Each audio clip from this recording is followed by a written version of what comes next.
बिल्लाहि मिनश्शैतानिर्रजीम बिस्मिल्लाहिर्रहमानिर्रहीम। नाज़रीन करम अस्सलाम वालेकुम।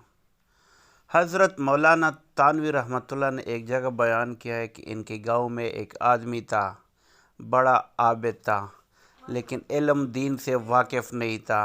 फरमाते हैं कि एक मर्तबा वहाँ के कुछ लड़कों ने इसका मजाक बनाना चाहा और सोचा कि इस आदमी की बेवकूफ़ी ज़ाहिर किया जाए। एक दिन वो अपने घर में सो रहा था, रात का वक्त था, तो मोहल्ले की दो चार लड़की इसकी छत पर चढ़ गए और बेनाव और बनावटी आवाज़ में इसका नाम लेकर एक ख़ास लहब लहजे में इसको पुकारा।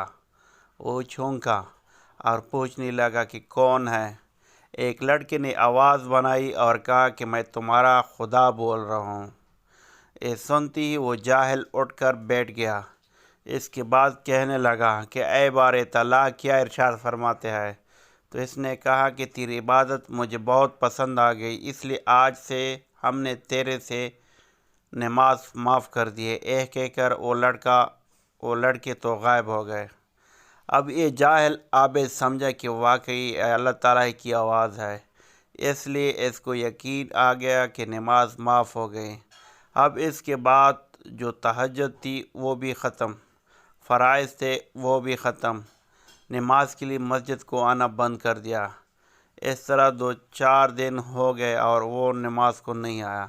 तो मोहल्ले के लोगों ने सोचा कि बीमार तो नहीं हो गया, चलो जाकर दरियाफ़्त करें। कुछ लोग वफ़द की शक्ल में इसके घर पहुँचे।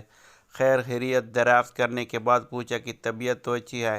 कहा कि हाँ अल्हम्दुलिल्लाह बहुत अच्छा हूँ। लोगों ने पूछा कि फिर नमाज को क्यों नहीं आ रहे हो, बहुत दिन हो गए आप नमाज को नहीं आए, क्या बात है। तो कहने लगा कि आपको ख़बर हुई होगी कि अल्लाह ताला ने मेरे से खुश होकर मेरे से नमाज माफ़ कर दी। ला हौला वला कुव्वता इल्ला बिल्लाह। देखिए शैतान जाहिल लोगों को किस तरह बहकाने लगता है। मालूम होता है कि शैतान जहालत से लोगों के ऊपर तसल्लुत कायम कर लेता है। अल्लाह ताला हम सबको शैतान के अमाल से महफूज फरमाए। आमीन सुम्मा आमीन।